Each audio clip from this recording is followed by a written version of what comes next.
I can't say this is the most surprising move in the basketball world in the last 24 hours, but it's still pretty surprising. DeWanna Bonner to Indiana. She is not going to Phoenix. She is not following Alyssa Thomas. She is going to play for her head coach in Connecticut, Stephanie White. Indiana's roster now features Caitlin Clark, Kelsey Mitchell, DeWanna Bonner, Natasha Howard, and Aaliyah Boston. All of these players average 14 points per game. They now have 5 of the 28 top scorers in the WNBA last season. No other team can say the same thing. There's a very good chance this is the number one offense in offensive rating next season. They were third last year, now having DeWanna Bonner at the 3. Natasha Howard is an upgrade over Nalissa Smith on both ends, I would say. But yeah, having Caitlin Clark's gravity, her passing ability, next to Kelsey Mitchell, next to DeWanna Bonner, Natasha Howard, and Aaliyah Boston is going to be such a fun watch every single night. To talk about what DeWanna Bonner can bring to this team a little bit more, last season she averaged 15 points per game, 6 rebounds, 2 assists on 49% from 2, 29% from 3, 83% from the foul line. 29% from 3 is not great, but the shot difficulty, the range, is a big factor in why I believe she is not a 29% shooting talent. But there are some concerns here as far as having Natasha Howard, DeWanna Bonner, who tend to take tough shots. Their shot profiles can lead to streakiness in bad stretches of play. And if those two players have the bad stretches at once, that can be difficult to win games given their offensive usage. Another win for Indiana with this signing is the defensive factor. Indiana's defense last season was not good. They were 11th in defensive rating. Now having DeWanna Bonner, even though she is 37 years old, her length, the space she can take up on defense, her lateral quickness, even at her age, the instincts that she has on defense, all of that is huge. Connecticut's defense was the best in the W last season. Yes, they had AT. Yes, they had Dejanay Carrington. But DeWanna Bonner's defense was also super vital to their success last year. Indiana now has a lot more positional flexibility and versatility. There was times last season where Indiana was playing Caitlin, Kelsey Mitchell, and Erica Wheeler all at once next to Katie Lou Samuelson and Nalissa Smith. Yes, you're not going to win a lot of games with that defense. Now they have DeWanna Bonner, who can play the 3 and play the 4, Natasha Howard, who's a 4, Sophie Cunningham, who can play some small ball 4 at 6'2" with her size. I wouldn't say Sophie is this incredible defender, but she's an adequate defensive player, knows her role. Also, Lexi Hull, who was one of the best shooters on the planet over the last 20 games of the 2024 season, having that wing depth, the size, the defensive versatility off the ball is going to take pressure off of Kelsey Mitchell and Caitlin Clark defensively. Now to talk about the Natasha Howard signing a little bit more. I didn't do a full video breaking this down, so I'll merge that into here. Natasha Howard last season, 17.6 points, 6.7 rebounds, 2.9 assists, 2.8 turnovers, her first positive assist-to-turnover ratio in her career for the splits, 61% at the rim, 60% on hook shots. She's great on those hook shots, fadeaway jumpers, 28% on pull-up twos, and 20% on catch-and-shoot threes. The shot profile is a question. Natasha Howard tends to be a tunnel vision player where she will force these tough jumpers when there is an obvious open player in the weak side corner, on the wing. She will draw a double team and just take a tough double team jumper in the mid-range with an open teammate on the court. You're putting pressure on Stephanie White. Stephanie White is one of the 3 best coaches in the W, though. So I do have some trust in her to figure out how to maximize the success with 2 players that can be tunnel visioned at times with DB and Natasha Howard.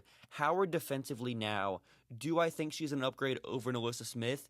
Yes, kind of by default, because Nalissa Smith was disastrous defensively in every which way. Natasha Howard in Dallas last year was not good defensively. She was borderline disastrous for Dallas, the worst defense in the W. She just kind of checked out. The hope here is she is a former Defensive Player of the Year. Even though she is not the same defender she was in her prime, hopefully she can regain some of that form just as far as the positioning off the ball. being in the right spots, even if she's not the versatile defensive player that can fly around and do stuff that she just can't physically do now. I do have trust that Stephanie White can make this a top 8 defense. There's just no chance this is a top 5 defense, even a top 6 defense, league average around that range, because your two guards are Kelsey Mitchell and Caitlin Clark, both of whom aren't very good defensively. I can say there. Can Caitlin improve off the ball is another piece here. Talked about it in a previous video. Caitlin's off-ball defense is arguably the biggest area of improvement she needs to make in her game. But even if you look at last season's stats, they had the net rating they had ranked was 6th in the W. They had the number 3 offense, and they almost had a positive net rating, negative 3.4. So they almost had a positive net rating, even though their defense was dead last in the W. So if we say their defense next season is closer to number 8, number 9, even number 7, in that range 7 to 9, there's a good chance they have a positive net rating and they are a top 4 to 5 team in the league. Now, as far as where I think this Indiana team ranks in the WNBA hierarchy, do I think they are a WNBA title contender in 2025? So right now, I would say that New York, Las Vegas, and Minnesota are the top 3 teams. Just having the chemistry piece is important here. New York won it last season. Minnesota bringing back their starting 5 from last year. Las Vegas, they still have Asia Wilson. They still have Jackie Young. They still have Chelsea Gray. Now having Jewel Lloyd instead of Kelsey Plum.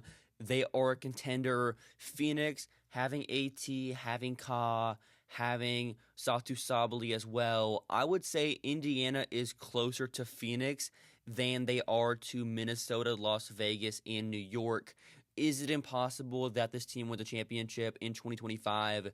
No. It's probably slim, though. Less than 5% chance, I would say, just considering that they have some defensive questions. Can you win a championship with Natasha Howard as your 4 in 2025? Aaliyah Boston defensively, she hasn't been the all-defensive player that I projected her to be pre-draft. I wouldn't say she's been bad defensively. She's just been okay. I think defensively, she's in the right spot generally, but the vertical athleticism piece and the overall rim protection that she can provide in like drop coverage, in ball screens, is not on the same level as what New York has, what Las Vegas has, and what Minnesota has in their front court. This is going to be a good regular season team. This is not championship or bust. If Indiana loses in round 1, I wouldn't call this season a disappointment. Maybe it is if they get swept again 2 years in a row, but considering that we have New York, Las Vegas, Minnesota, Phoenix, and Indiana going all in, one of those teams can't win a first-round series. I would even consider it a massive success if Indiana wins a first-round series, is super competitive in round 2, maybe makes the finals. Even if they make the finals, get swept in the finals, that would be a huge success. A building block season in 2025. 2026 is whenever I go, okay, this is championship. If we don't win a championship, it's probably a disappointing season for us. But overall, I can't wait to watch Indiana this season. Caitlin Clark might win MVP in year 2. Kelsey Mitchell, another season playing with Caitlin. Aaliyah, another season playing with Caitlin. Now having DeWanna Bonner and Natasha Howard. Their experience, they've won championships. Bringing that to this young team with Lexi Hull, with Caitlin, and Aaliyah Boston will be fun to watch every single night. I'm also curious to see what they do at the backup point guard spot. They have Grace Berger. Grace only played 11 games last year, so hopefully they bring in a veteran point guard to back up Caitlin. If Grace isn't consistent, isn't the answer at the backup point guard spot, you have another option. Erica Wheeler is a good locker room piece to have, but as far as the on-court play, probably not who you want being your backup point guard, playing 10 to 15 minutes per game on a playoff run. And for Connecticut, they have now lost every single starter from its final playoff game last year. If you are a Connecticut Sun fan watching this, sorry, it's not a great situation. Not having your 2026 first round right, not being able to control that, it's tough. The future is not great considering they don't have their own practice facility, the situation in Uncasville. They just need to relocate or put investment into that franchise, because no free agent, no draft prospect really is going to want to play there, as far as like, oh, Juju Watkins, Madison Booker, Hannah Hidalgo. Are they going to be excited to play in Uncasville?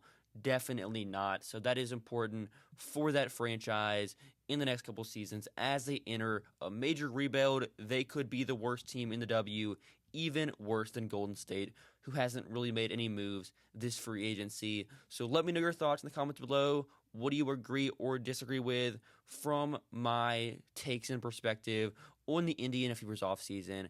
Anyways, I'll see you in the next video.